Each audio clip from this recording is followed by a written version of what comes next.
6 traits of highly aware empaths: emotional intelligence and self-awareness.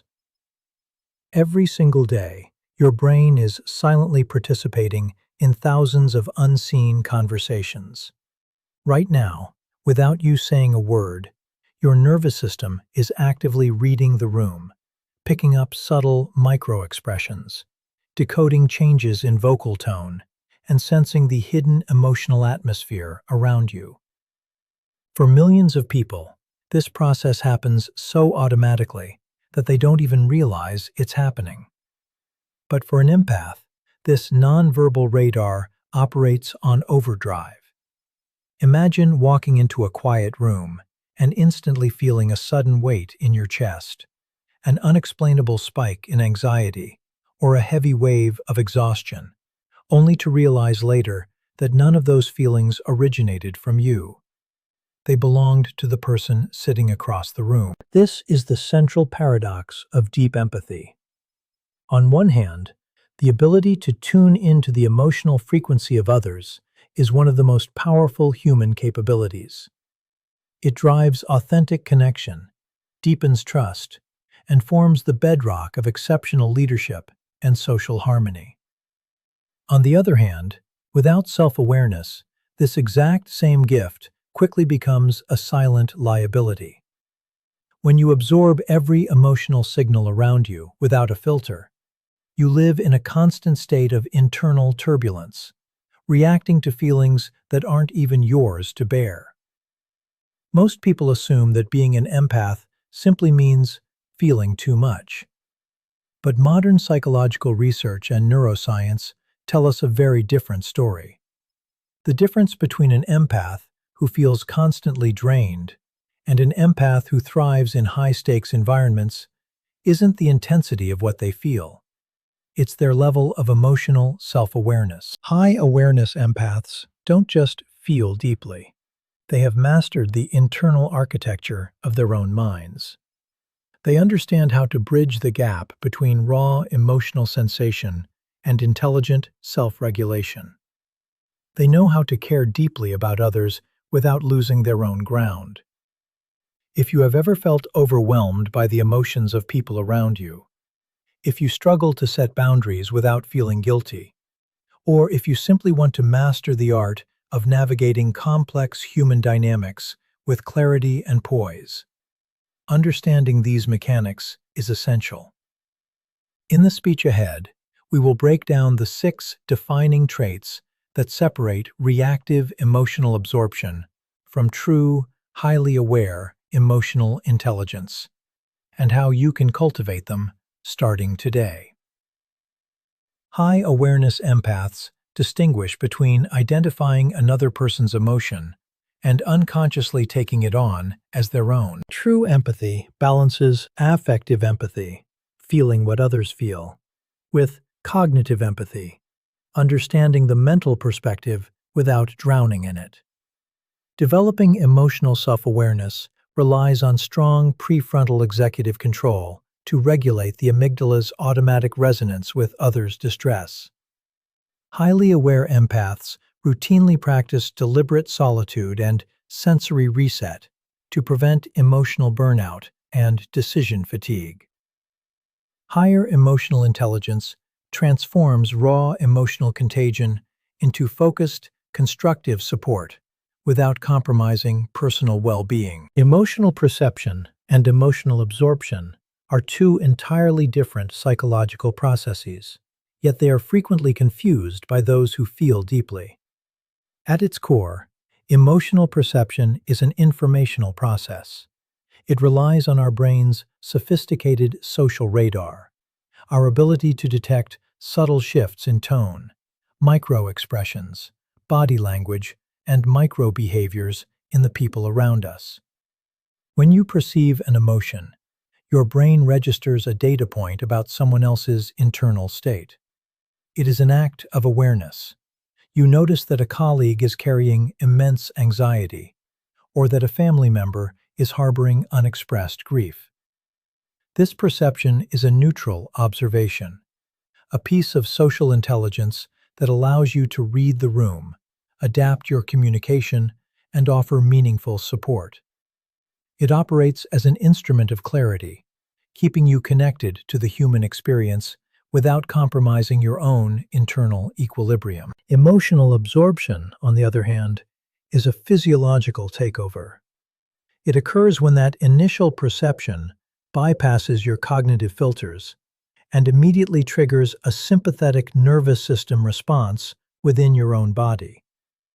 Instead of simply observing that someone else is anxious, your mirror neuron system fires in a way that mimics their anxiety, causing your own heart rate to climb, your breath to shallow, and your muscles to tense.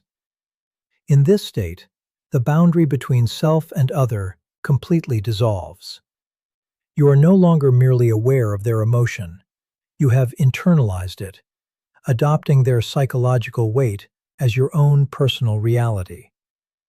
This process happens so rapidly that most people fail to notice the transition, leaving them wondering why they suddenly feel exhausted, irritable, or overwhelmed after a brief interaction. The defining characteristic of a highly aware empath is the conscious ability to construct an internal boundary between these two states. High self-awareness creates a crucial pause between the moment an emotional signal is received and the moment your body responds to it. Instead of allowing another person's stress to become an automatic command to panic, a self-aware individual observes the signal with curiosity rather than reactivity. They recognize that another person's anger, sadness, or desperation belongs entirely to that person's history, current state of mind, and nervous system. By keeping the signal at a healthy distance, they preserve their executive functioning and prefrontal control, remaining grounded in their own emotional center. When you master the distinction between perception and absorption, your entire relationship with empathy shifts. Perception allows you to remain present, attentive, and helpful, because your own mental clarity remains intact. You can offer steady, anchored support, precisely because you are not drowning in the same emotional waters as the person seeking your help. Conversely, when you absorb every emotion you encounter, you become functionally incapacitated by personal distress, ultimately rendering you less capable of offering true, effective compassion. High-awareness empaths understand that holding space for someone does not require taking on their burden.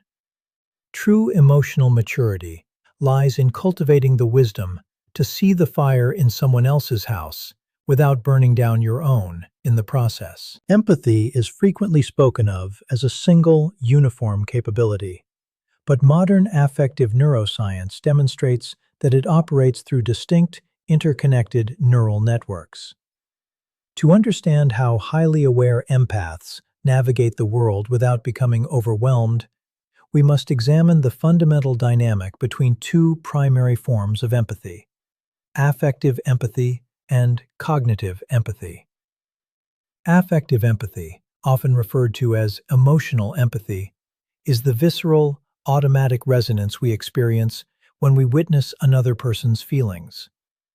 It is driven largely by lower-level brain structures, including the limbic system and mirror neuron networks, which allow us to rapidly simulate another person's distress, pain, or joy within our own body. This is an evolutionary mechanism designed for rapid social bonding and threat detection. It ensures that when a member of our group suffers or senses danger, the entire collective responds instantly. However, relying exclusively on affective empathy creates a severe psychological vulnerability. When emotional resonance operates without higher-level cognitive oversight, it rapidly devolves into what psychologists term personal distress. You do not merely understand that someone is suffering. You feel as though you are suffering yourself. This visceral overload floods the brain with cortisol and adrenaline, narrowing your focus down to self-preservation. In high-stress situations, an over-reliance on pure affective empathy actually hinders your ability to help, as your primary motivation shifts from alleviating the other person's pain to escaping your own uncontained discomfort. This is where cognitive empathy serves as an essential balancing mechanism. Cognitive empathy, or perspective taking, relies on the prefrontal cortex, the seat of executive function, self-regulation, and abstract thought. Rather than feeling what another person feels in a raw, physiological sense, cognitive empathy involves understanding their mental state, recognizing their perspective, and mapping out the reasons behind their emotional experience. It allows you to ask crucial analytical questions. What is this person experiencing? What factors in their environment or history are driving this reaction? What do they truly need in this moment? Cognitive empathy constructs a mental framework around the emotion, transforming a chaotic wave of sensation into intelligible information. The highly aware empath does not shut down effective empathy, nor do they cold-bloodedly retreat into pure cognitive analysis. Instead, they build a deliberate cognitive bridge that connects these two brain systems. When an affective signal registers, when they feel that initial spike of shared tension or sadness, they immediately engage the prefrontal cortex to process and contextualize that signal. They use cognitive empathy as a stabilizing anchor, preventing the limbic system from hijacking their rational mind. This combination allows them to maintain deep, genuine emotional resonance while preserving the mental clarity needed to make wise decisions, offer objective counsel, and maintain clear psychological boundaries. By intentionally bridging these two modes of empathy, you transition from passive emotional resonance to active social intelligence. You gain the extraordinary ability to step into another person's internal landscape, see the world through their eyes, and honor their experience, all while remaining firmly rooted in your own identity. This balance prevents empathy from becoming a source of chronic fatigue and elevates it into a powerful, sustainable instrument for deep connection, effective leadership, and profound human understanding. When cognitive empathy guides effective resonance, your capacity to care for others becomes an intentional strength rather than an unpredictable reaction. Developing emotional self-awareness relies heavily on the dynamic interaction between lower brain regions and higher-order regulatory centers, specifically the relationship between the amygdala and the prefrontal cortex. The amygdala acts as the brain's primary threat detector and emotional alarm system. It is exquisitely tuned to pick up on nonverbal cues, microexpressions, shifts in vocal inflection, and surrounding environmental tension. When an empath enters a room filled with unexpressed distress or high anxiety, the amygdala fires automatically, interpreting those external emotional signals as immediate internal events. This primitive neural resonance happens in a fraction of a second, triggering a cascade of stress hormones that prepare the body to react. Without intentional intervention, this automatic biological response leaves a person entirely at the mercy of their immediate social environment. To break this cycle of automatic emotional contagion, high-awareness empaths rely on neural boundaries, specifically the executive control exerted by the prefrontal cortex. The prefrontal cortex is responsible for self-regulation, rational analysis, impulse control, and perspective taking. When a strong emotional signal reaches the amygdala, a well-developed prefrontal cortex acts as a dampening mechanism, sending inhibitory signals down to calm the brain's alarm system. This process, known as top-down emotional regulation, allows an individual to experience an incoming emotional impulse without being instantly consumed by it. Instead of drowning in a sudden wave of vicarious stress, the brain creates a micro-pause, transforming a reactive, gut-level spike into a manageable piece of social information. Building these neural boundaries requires conscious, repeated mental training. When you experience a sudden shift in your emotional state in response to someone else, deliberately engaging the prefrontal cortex alters how that emotion is processed at the biological level. Simply naming the emotion, a technique known as affect labeling, activates the right ventrolateral prefrontal cortex, which directly reduces activity in the amygdala. Asking yourself grounded, logical questions, such as identifying where the feeling originated or determining whether it belongs to you, forces the brain to shift away from raw limbic reactivity and into higher-order cognitive processing.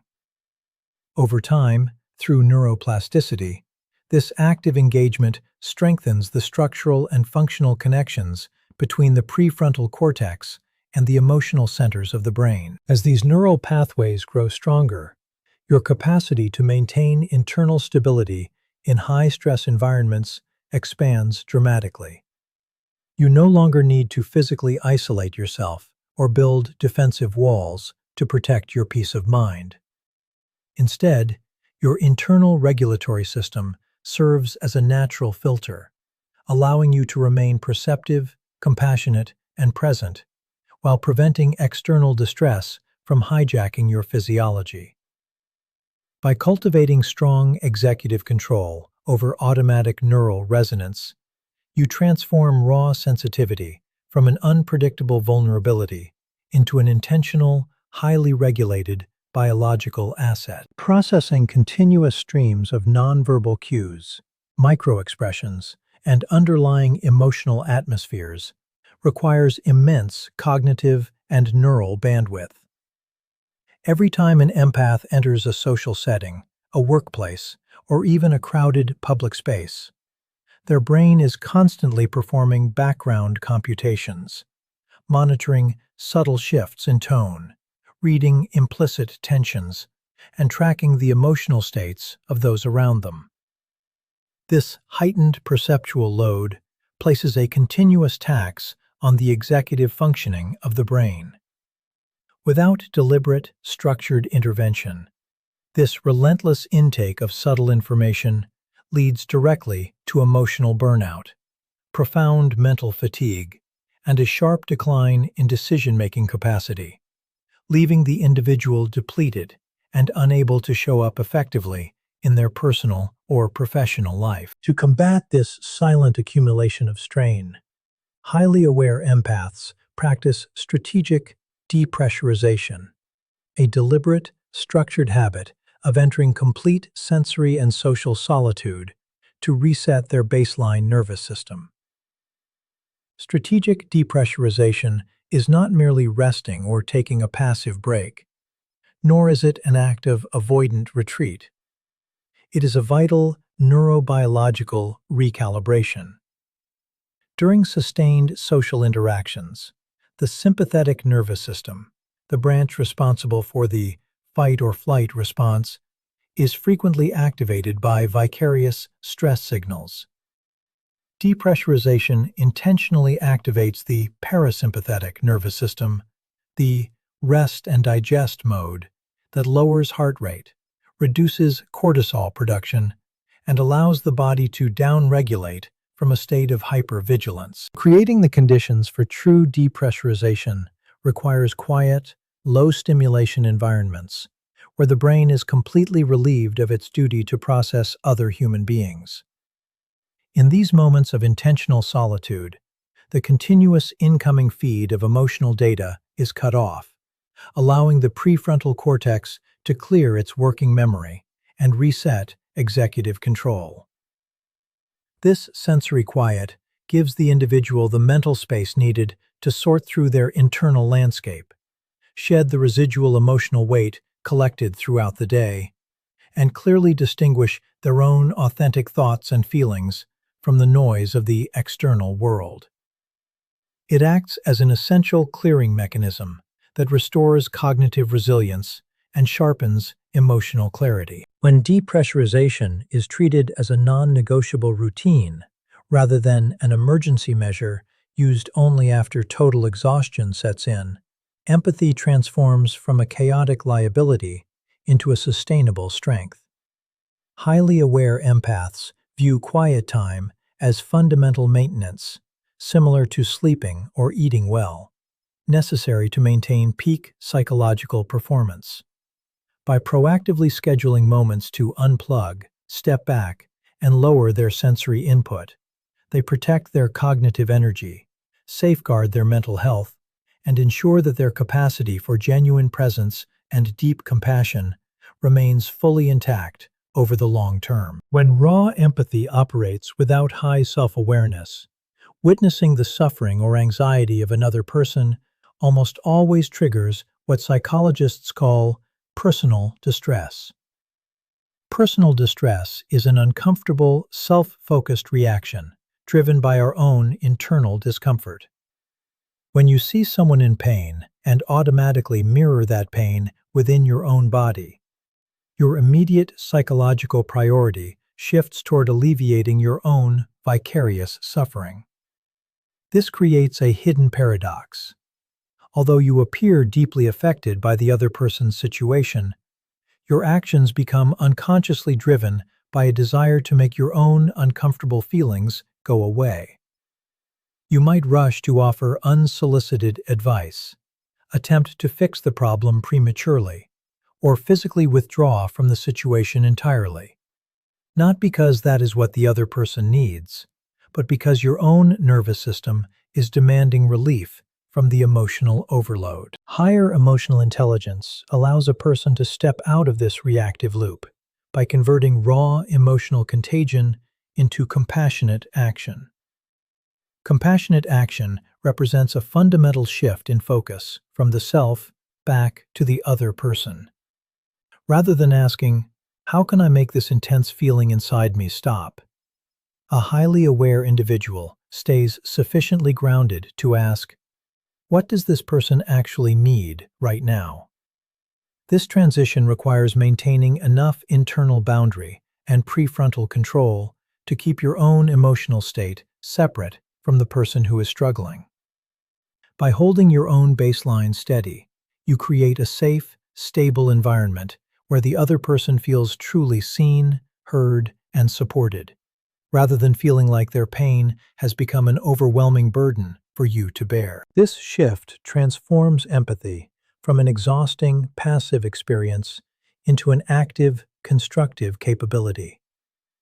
When you are no longer drowning in secondary distress, your cognitive resources remain fully online, allowing you to offer a clear-headed perspective, genuine presence, and practical help. You can distinguish between situations where someone simply needs an empathetic, non-judgmental listener, and situations that require active problem-solving or professional intervention. Instead of reacting frantically out of shared panic, you respond with intentional, calibrated care. This objective clarity ensures that your support is genuinely beneficial to the recipient, rather than a performance aimed at soothing your own heightened stress response. Ultimately, elevating raw sensitivity into compassionate action is what makes empathy a sustainable tool for leadership, caretaking, and deep human relationship. It allows you to engage deeply with the realities of human suffering without burning out or becoming emotionally compromised. Highly aware empaths recognize that true compassion does not demand that you suffer alongside every person you try to help.